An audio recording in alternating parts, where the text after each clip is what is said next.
नमस्कार साथियों, स्वागत है आप सभी का टीएस क्लब के इस प्लेटफॉर्म पर। अभी हमारी एमपी जीके की सीरीज चल रही है। इस सीरीज के प्रीवियस लेक्चर्स में हमने मध्य प्रदेश में वन एवं वनोपज के बारे में जानकारी ली थी। वहीं आज का हमारा टॉपिक है मध्य प्रदेश के राष्ट्रीय उद्यान। आज हम इस टॉपिक के बारे में पूरी जानकारी लेंगे। अगर आपने हमारे प्रीवियस लेक्चर्स नहीं देखे हैं तो लिंक आपको डिस्क्रिप्शन बॉक्स में मिल जाएगी, आप वहां से जाकर हमारे लेक्चर्स को फॉलो कर सकते हैं। तो चलिए आज के लेक्चर्स की शुरुआत करते हैं। सबसे पहले ये जान लेते हैं कि जो मध्य प्रदेश है उसमें सर्वाधिक मात्रा में वन पाए जाते हैं। तो जब वन संपदा अधिक होगी तो क्या होगा, वन्य जीव भी उसमें ज्यादा से ज्यादा पाए जाएंगे। जब वन्य जीव पाए जाएंगे तो उनके आवास के लिए भी कुछ ना कुछ प्रावधान किए जाएंगे। तो इनको सुलभ आवास दिलाने के लिए हमारे यहाँ राष्ट्रीय उद्यान एवं अभयारण्यों की स्थापना की गई है। सबसे पहले हम देख लेते हैं कि राष्ट्रीय पार्क क्या होते हैं, राष्ट्रीय उद्यान क्या होते हैं। तो वन्य जीव संरक्षण अधिनियम 1972 की धारा 35 के अनुसार एक परिभाषा दी गई है कि ऐसा क्षेत्र जो राज्य शासन द्वारा राष्ट्रीय उद्यान घोषित किया जाए राष्ट्रीय पार्क कहलाएगा। इसमें क्या होगा, मानवीय क्रियाकलापों की गतिविधियां जितनी भी होंगी वो पूर्णतः प्रतिबंधित होंगी। पशुओं को नहीं चराया जा सकता, यानी पशु चराई पर पूर्णतः प्रतिबंध होगा। ये सामान्यतः आरक्षित वनों में बनाए जाते हैं। तो हमने आरक्षित, संरक्षित और अवर्गीकृत वन पढ़े हुए थे पिछले लेक्चर्स में, आप जाके फॉलो कर सकते हैं। तो ये हमारे राष्ट्रीय पार्क की परिभाषा हुई कि हम राष्ट्रीय पार्क किसे कह सकते हैं। आगे देखते हैं हम अभयारण्य किसे कहते हैं। राष्ट्रीय पार्क की परिभाषा देख लिया, अभयारण्य की देखते हैं कि वन्य जीव संरक्षण अधिनियम 1972 की धारा 26 के अनुसार यहाँ क्या लिखा है कि एक विशिष्ट प्रजाति के आधार पर किसी क्षेत्र को क्या है, संरक्षित किया जाए तो उसे हम क्या बोलते हैं, अभयारण्य बोलते हैं। इसमें मानवीय क्रियाकलापों की अनुमति होती है और इसमें पशु चराई भी पूर्णतः प्रतिबंधित नहीं होती, और ये हम जो देख रहे हैं वो संरक्षित वनों के तहत आते हैं। तो हमने ये राष्ट्रीय पार्क और अभयारण्य की परिभाषा पढ़ ली है। आप याद रखना कि वन्य जीव अधिनियम 1972 में आया था, उसकी धारा 35 और धारा 26 के तहत हमें क्या दिया है, नेशनल पार्क और राष्ट्रीय अभयारण्य की परिभाषाएं दी गई। आगे देखते हैं कि मध्य प्रदेश में वर्तमान में अगर देखा जाए तो राष्ट्रीय उद्यानों की संख्या 12 है, जिसमें 11 निर्मित हैं और 1 प्रस्तावित है। इनमें से 6 राष्ट्रीय उद्यान ऐसे हैं जिनमें क्या है, हमारे प्रोजेक्ट टाइगर्स का चलाया जा रहा है अभियान। तो उसमें कौन कौन से राष्ट्रीय उद्यान शामिल है, जैसे कान्हा-किसली है, बांधवगढ़ है, पन्ना है, पेंच है, सतपुड़ा है, संजय राष्ट्रीय उद्यान है, तथा एक हमारा वन्य जीव अभयारण्य भी इसमें शामिल है प्रोजेक्ट टाइगर के तहत। रातापानी अभयारण्य रायसेन प्रोजेक्ट टाइगर के अंतर्गत शामिल किया गया है। चलिए, विश्व में प्रोजेक्ट टाइगर के जनक गैनी मैनफोर्ड को कहा जाता है, और अगर भारत के संदर्भ में देखेंगे तो प्रोजेक्ट टाइगर का जनक भारत में किसे कहा जाता है, कैलाश सांखला को। यानी टाइगर मैन ऑफ इंडिया कौन है, हमारे कैलाश सांखला। आप इस क्वेश्चन पर टिक लगा लीजिए। यहाँ से क्वेश्चन बनता है कि प्रोजेक्ट टाइगर को विश्व में किसने स्टार्ट किया था और भारत में किसने स्टार्ट किया था। तो आप इन दोनों नामों को याद रखेंगे, जिससे आपका क्वेश्चन आसानी से सही हो जाएगा।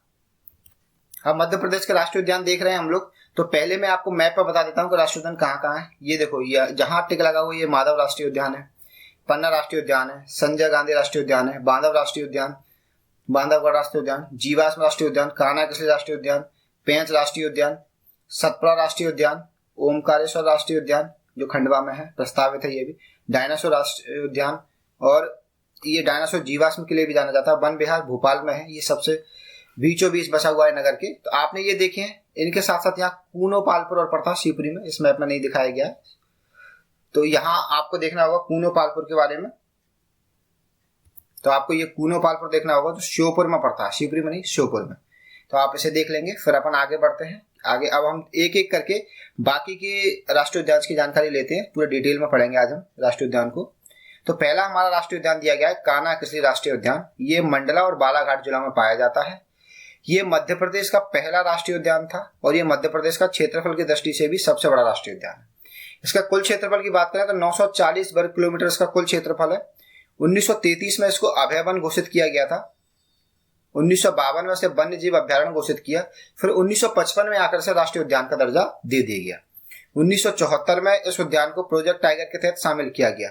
ये मध्य प्रदेश में प्रोजेक्ट टाइगर पहली बार इसी उद्यान में लागू हुआ है। इसके पहले आप देखेंगे तो 1972 में आप देख रहे होंगे तो वन्य जीव अधिनियम लागू होता है। 1973 में आप देख रहे हैं तो यहाँ उत्तराखंड के नेशनल पार्क से क्या चालू होता है, टाइगर प्रोजेक्ट चालू होता है।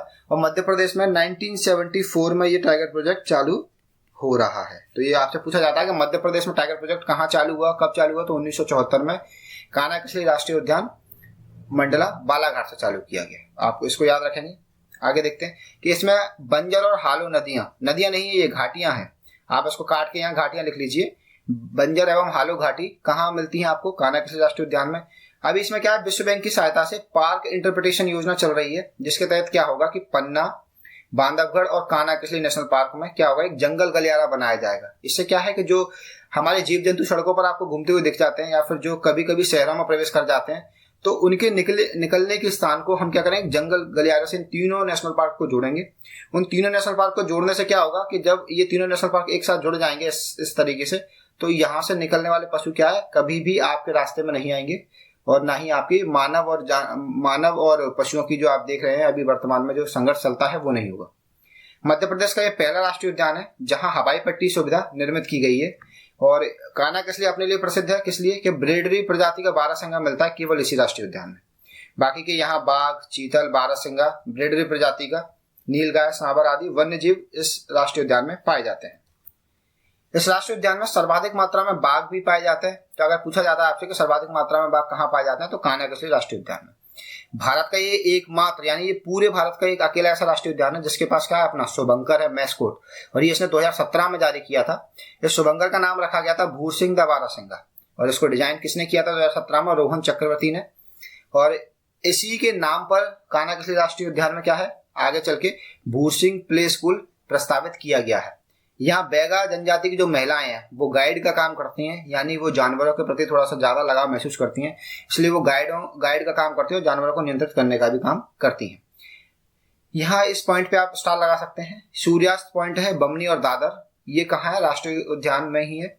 तो ये आपसे पूछा जाता है कि बमनी और दादर किस राष्ट्रीय उद्यान में? तो कान्हा-किसली राष्ट्रीय उद्यान में। इस राष्ट्रीय उद्यान में बंजर और स्वर्ण नदियां बहती हैं। यहाँ दूसरा कार्बन फ्लक्स टावर स्थापित किया जा रहा है। पहला कार्बन फ्लक्स टावर कहाँ था? बैतूल के तावड़ी में बनाया जा रहा था।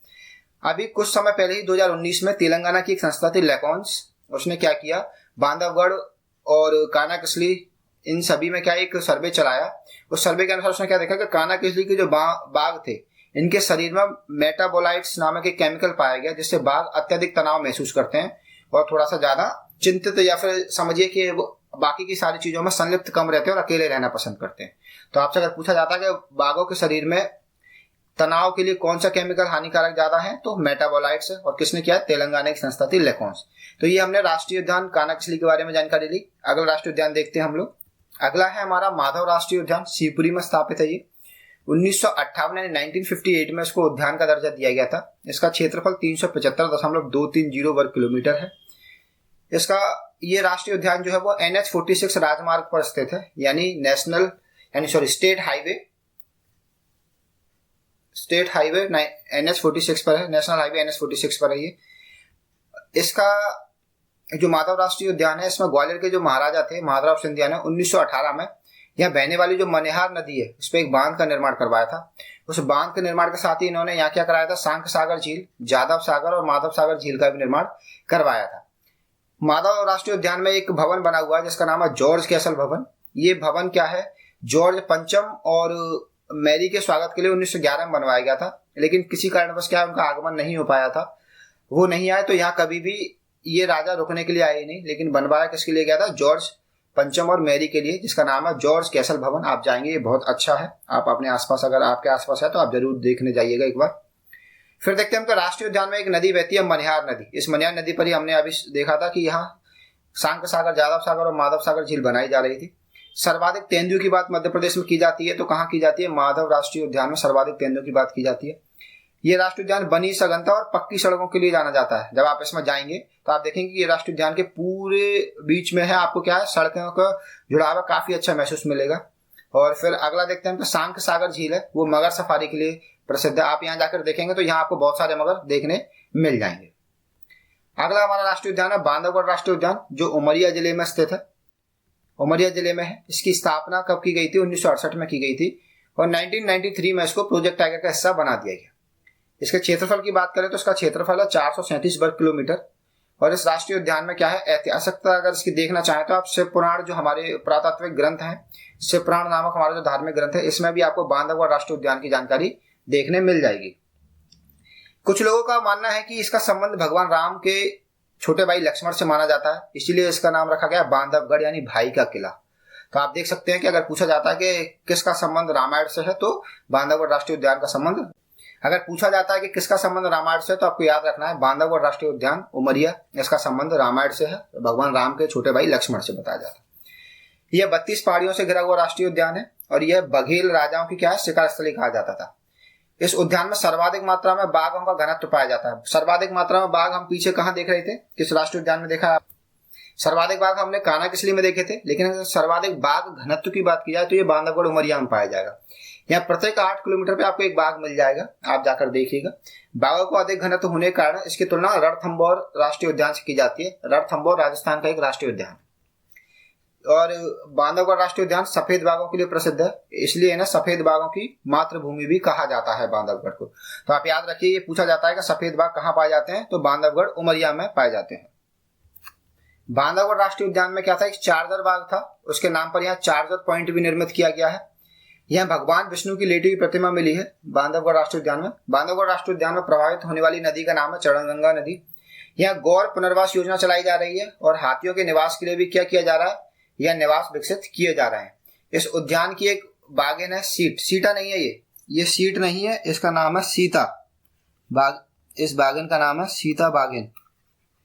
इस सीता बागिन का क्या किया गया है, जो हमारी नेशनल ज्योग्राफी चैनल जो आता है उसकी एक मैगजीन निकलती है, उस मैगजीन के कवर पृष्ठ पर सीता बागिन को प्रस्तुत किया गया है। तो सीता बागिन का फोटो कहाँ लग रहा है, हमारा नेशनल ज्योग्राफी के कवर पेज पर। चलिए, राष्ट्रीय उद्यान में हम सबसे ज्यादा क्या देख रहे हैं, बांस की सर्वाधिक प्रजातियां देख रहे हैं। यहाँ संस्कृत का अभिलेख मिला है और Bandhavgarh inheritance and wild Madhya Pradesh, ये बिट्टू सहगल के द्वारा लिखी गई पुस्तक। आप इस पर स्टार लगा लीजिए, करेंट की पुस्तक रही है पहले कि माधव इनहेरिटेंस और वाइल्ड लाइफ मध्य प्रदेश, ये किसकी पुस्तक है, बिट्टू सहगल की।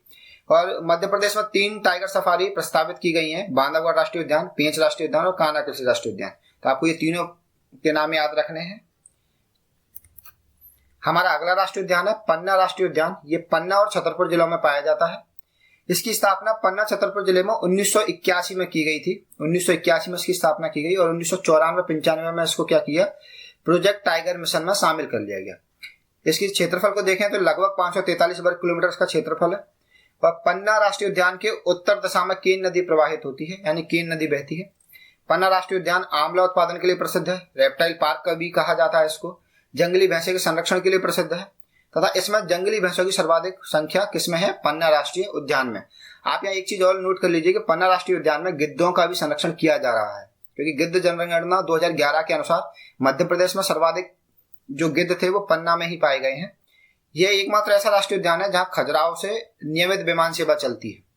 फिर आगे देखते हैं कि पन्ना राष्ट्रीय उद्यान में भी विश्व बैंक की सहायता से क्या किया जा रहा है, विश्व वन्यजीव कोष, और 25 अगस्त 2011 को तीसरे जैव मंडल आरक्षित क्षेत्र की स्थापना की गई, यानी ये तीसरा जैव मंडल आरक्षित क्षेत्र बनाया गया है। पन्ना राष्ट्रीय उद्यान के अंतर्गत क्या केन घड़ियाल वन्यजीव अभ्यारण्य और पांडव जलप्रपात एवं गाथा जलप्रपात इसी में स्थित है। तो आपको याद रखना कि पांडव जलप्रपात और गाथा जलप्रपात कहाँ स्थित है, तो पन्ना राष्ट्रीय उद्यान में स्थित है। आगे देखते हैं हम आगे पन्ना राष्ट्रीय उद्यान के बारे में अन्य जानकारी जो देख रहे हैं। तो पन्ना राष्ट्रीय उद्यान को हम क्या कहते हैं, उद्यानों का रत्न भी कहा जाता है, यानी ये सभी उद्यानों में सबसे अच्छा दिखाई देने वाला उद्यान है, तो उद्यानों का रत्न कहा जाता है। इसमें चिंकारा की सर्वाधिक मात्रा में जनसंख्या पाई जाती है और जब यहाँ चिंकारा अधिक है तो इसकी तुलना राजस्थान के सरिस्का से कर दी जाती है। और जहाँ बाघ अधिक थे तो उसकी तुलना किससे की जा रही थी, बांधवगढ़ राष्ट्रीय उद्यान की रणथंभौर राजस्थान से। और यहाँ चिंकारा अधिक है तो पन्ना की तुलना किससे की जा रही है, सरिस्का राष्ट्रीय उद्यान राजस्थान से। इसमें गिद्ध पुनर्वास केंद्र स्थापित किया गया है। इसकी हथनी है बत्सला, ये विश्व की सबसे उम्रदराज यानी सबसे बूढ़ी हथनी मानी जाती है। तो ये कहाँ है, अभी पन्ना राष्ट्रीय उद्यान में है। केन बेतवा लिंक परियोजना के कारण क्या है, इस राष्ट्रीय उद्यान का लगभग 39 वर्ग किलोमीटर क्षेत्र डूब गया है। लेकिन फिर भी हमारे यहाँ जो पर्यावरणविद है वो क्या मानते हैं कि जो केन नदी है वो पन्ना राष्ट्रीय उद्यान की जीवन रेखा है, क्योंकि इसमें जो पशु और पक्षी हैं उनके पीने की पानी कहाँ से प्रभावित होता है, केन नदी से। एक करेंट का क्वेश्चन जो 2016-17 में एक वेबसाइट थी ट्रिप एडवाइजर, उसने पन्ना राष्ट्रीय उद्यान को क्या दिया गया, अवार्ड ऑफ एक्सीलेंस पुरस्कार दिया था। तो आपको याद रखना है कि पन्ना राष्ट्रीय उद्यान को और क्या क्या अवार्ड दिए गए थे। अगला हमारा राष्ट्रीय उद्यान है पेंच राष्ट्रीय उद्यान। ये सिवनी और छिंदवाड़ा जिले में पड़ता है। इसका दूसरा नाम क्या है, इंदिरा गांधी प्रियदर्शनी पार्क भी कहा जाता है इसे। ये महाराष्ट्र और मध्य प्रदेश की सीमा पर है, यानी मध्य प्रदेश और महाराष्ट्र नीचे है, सिवनी और छिंदवाड़ा वहां है। तो ये दोनों की सीमाओं में शेयर करता है। पेंच ये महाराष्ट्र में भी पाया जाता है। तो अगर आपसे पूछा जाता है कि ऐसा कौन सा राष्ट्रीय उद्यान है जो 2 राज्यों में पाया जा रहा है, तो पेंच राष्ट्रीय उद्यान है। एक और है अभी गुरु घासीदास, उसे हम आगे पढ़ेंगे। स्थापना वर्ष 1975 में अभ्यारण्य के रूप में की गई थी और 1983 में से क्या किया, राष्ट्रीय उद्यान बना दिया गया। अब यह सतपुड़ा जो पर्वतमाला उसके दक्षिणी छोर पर स्थित है और 23 नवंबर 1992 में इसको क्या किया गया, टाइगर प्रोजेक्ट में शामिल कर लिया गया। अब पेंच राष्ट्रीय उद्यान में एक ब्रिटिश भारत के लेखक थे, कौन से, रुडयार्ड किपलिंग, जिसकी आपने किताब और मूवी देखी होगी द जंगल बुक, जिसमें मोगली नाम का कैरेक्टर आता है। तो द जंगल बुक लोगों का मानना है कि ये पेंच में बैठकर ही लिखी गई थी। तो मोगली लैंड की जो स्थापना है वो पेंच राष्ट्रीय उद्यान में की गई थी। यहाँ अंतर्राष्ट्रीय जल विद्युत परियोजना के तहत पेंच नदी पर एक बांध बनाया जा रहा है, तोतला डोह बांध। इस समय क्या है, एक विशाल झील बन गई है और यहीं इसके पास में एक हिर्री नदी भी बहती है। तो आपको याद रखना है कि Rudyard Kipling the jungle book का कॉन्सेप्ट कहां से आया है, पेंच राष्ट्रीय उद्यान से द जंगल बुक का कॉन्सेप्ट लेकर आया गया है। आप यहाँ पेंच राष्ट्रीय उद्यान में अलग और जानकारी देखेंगे कि इसकी ऐतिहासिकता अगर देख रहे हैं तो अकबरनामा में भी इसका उल्लेख मिल रहा है। अब आपको मुझे कमेंट बॉक्स में बताना है कि अकबरनामा किसकी रचना है और किस भाषा में लिखी गई है। चलिए आगे देखते हैं। पेंच राष्ट्रीय उद्यान का नामकरण 2 भागों में बांटने वाली पेंच नदी के नाम पर किया गया है। अब यहाँ 2004 से क्या है, मोगली लैंड उत्सव मनाया जा रहा है, क्योंकि यहाँ मोगली लैंड विकसित की गई है। कृष्ण मृगों की सर्वाधिक संख्या अगर मध्य प्रदेश में देखते हैं तो पेंच राष्ट्रीय उद्यान में पाई जाती है। और द जंगल बुक या फिर जो मोगली की जो मूवी आती है उसमें एक स्थान सबसे ज्यादा प्रचलित था, सबसे ज्यादा स्थान जो दिखता था काला पहाड़, तो वो भी कहाँ है, पेंच राष्ट्रीय उद्यान में है। इस पेंच राष्ट्रीय उद्यान की एक बागिन है जिसका नाम है कॉलर वाली बागिन। ये आपने अभी शेरनी मूवी जो आई थी उसमें आपने देखा होगा, अपनी अभिनेत्री हैं, उन्होंने इसका बहुत सारी चीजें दिखाई हैं उसमें, T2 T4 ऐसे करके काफी सारे नाम दिखाए हैं उन्होंने। तो आप देखें कॉलर वाली बागिन, जिसने अब तक 29 शावकों को जन्म दिया है। ये सर्वाधिक मात्रा में अब तक की सर्वाधिक शावकों को जन्म दिया है किसने, कॉलर वाली बागिन ने। चलिए आज के लेक्चर में केवल इतना ही। अगला लेक्चर आपको मिलेगा मध्य प्रदेश के राष्ट्रीय उद्यान का पार्ट 2। तो वीडियो देखने के लिए आपका बहुत बहुत धन्यवाद। आप हमें फॉलो कर सकते हैं इंस्टाग्राम पर, जहां हमारा टीचिंग सोल क्लब के नाम से पेज बना हुआ है। आप चैनल पर नए हैं तो सब्सक्राइब करिए, कंटेंट पसंद आए शेयर करिए, उसमें कमेंट करिए। जितने भी प्रश्न आपसे पूछता हूं या आप जिस टॉपिक पर नया वीडियो चाहते हैं उसको कमेंट करिएगा। और अगर आपको चैनल का कंटेंट पसंद आ रहा है तो उसको लाइक करिएगा। चैनल पर जुड़े रहने के लिए आपका बहुत बहुत धन्यवाद।